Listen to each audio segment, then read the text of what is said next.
What's up, Forward family? It's the kid Forward Fabian, BigBossFabo. I'm back with a video for you guys, man. Untimely news, man.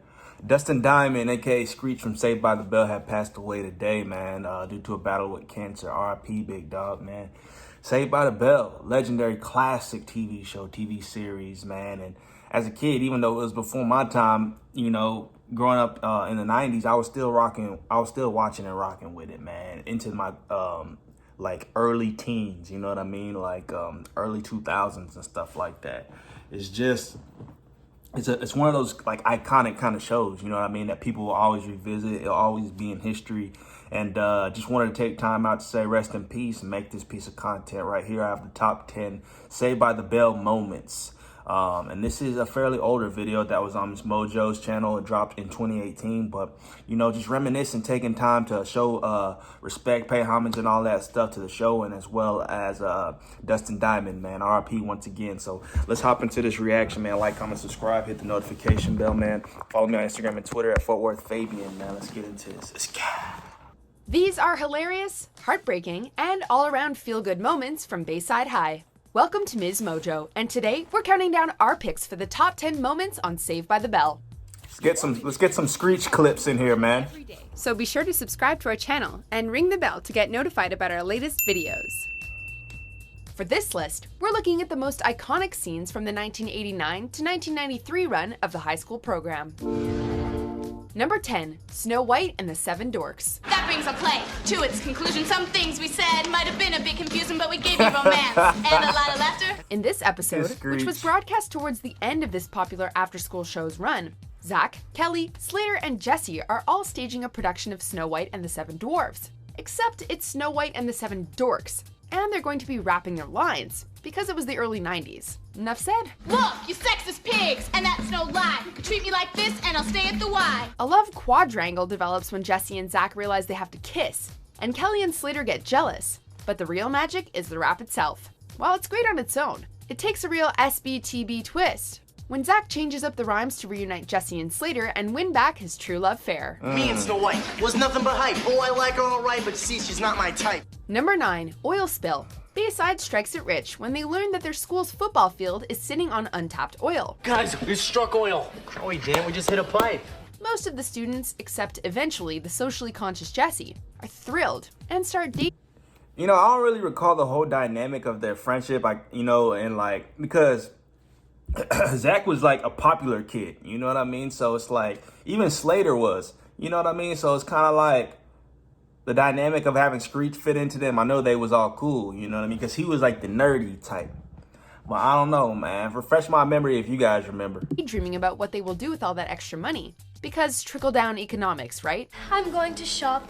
Are you going to the mall? However, they see the consequences of drilling firsthand when there's a terrible oil spill into the school pond, where the school animals, including Becky the duck, have just been released. The moment makes Zack realize that nothing comes without a price. Zack, Becky's dead. No. Number 8, Zack delivers a baby. Say hello to your new baby boy. In this episode, Bayside High is struck by a terrible earthquake. Because what doesn't happen at this school? After the tremor, Zack, Tori, and Principal Belding's very pregnant wife get stuck in an elevator together. Mrs. Belding goes into labor, and suddenly Zack must help deliver. Mr. Belding and SCREECH are saved from being locked in his office by Slater, and get to the elevator doors. As the school gathers around the closed doors, behind which Zack and Tori are doing their very best to help Mrs. B, they begin Lamaze breathing in solidarity. Not you, Mrs. Belding! It is as hilarious and weirdly adorable as it is memorable. Number 7, buddy bands. I discovered buddy bands. For their business class, the teens are charged with forming groups and marketing a product. Zack and the gang team up and start to make a killing with their friendship bracelet business. When Zack becomes a little too bossy, however, Slater, Kelly, and Jesse break off and come up with buddy bands, which are just headbands, but everyone goes nuts for them because of the commercial they shoot for it. Hey!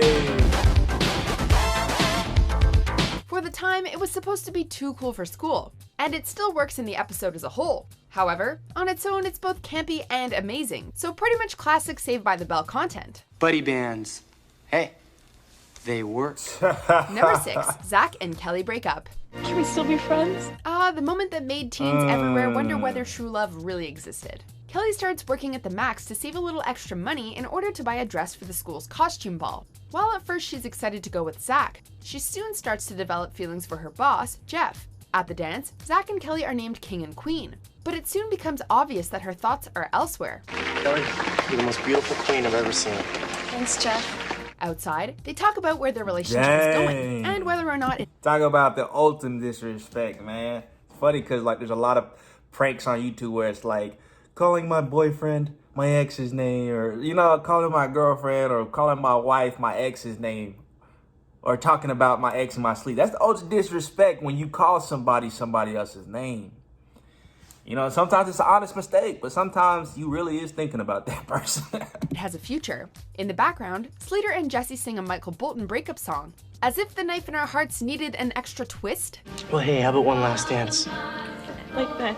Number 5, Zack and Slater fight. Man, making me look like a jerk at the Max. Zack and Slater have always been tongue-in-cheek rivals, but we knew it was all in good fun. In the first episode of the final season, however, there's a new girl in town who ramps up their animosity. When both guys realize that the other is interested in Joanna, their competitive relationship escalates. Joanna, would you like to go to the senior kickoff party with me? As they both vie for her attention, each dude ups the ante to either date her or destroy the other's date with her. Finally, after Zack embarrasses Slater at the movies by hiring a woman to pretend to be his mother, things boil over. But I'll just have to make you, punk.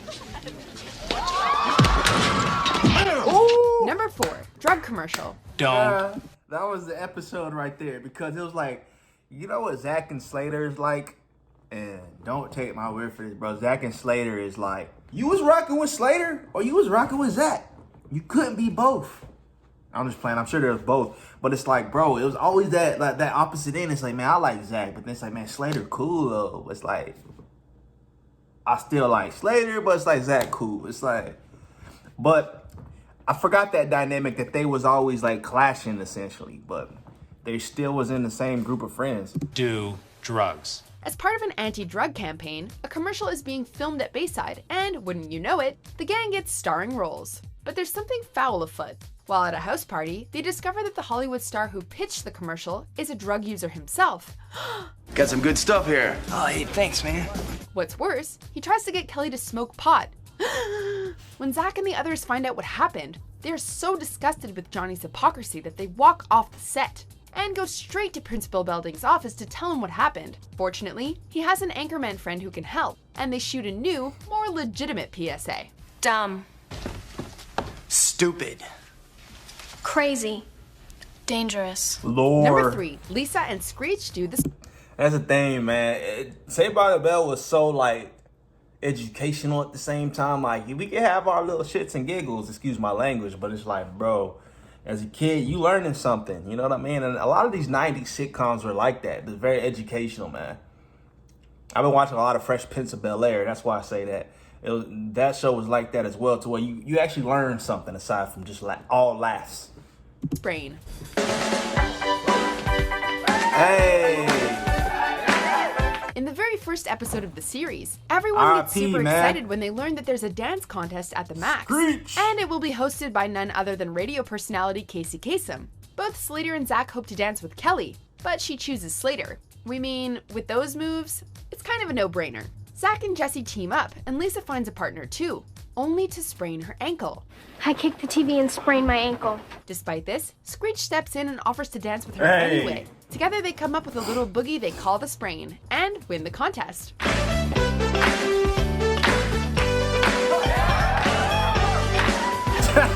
Number 2, the Zack Attack rockumentary. This whole episode is a VH1 behind the music style documentary about the rise and fall of the gang's garage rock band, Zack Attack.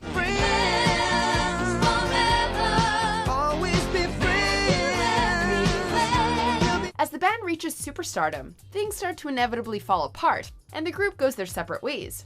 With Zack going solo, Kelly taking up acting, Screech soul-searching, Slater becoming a race car driver, and Lisa joining American Gladiators. Jesse is AWOL for some reason. When Slater is in an accident, they reunite and make up, starting a Friends Forever reunion tour.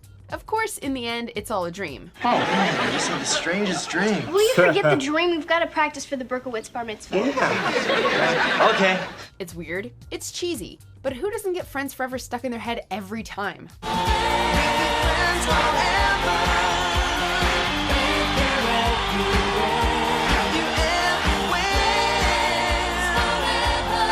Before we unveil our top pick, here are a few honorable mentions. Yes, I need you. Yes, I really need you. What does this tell Saved you? by the Bell.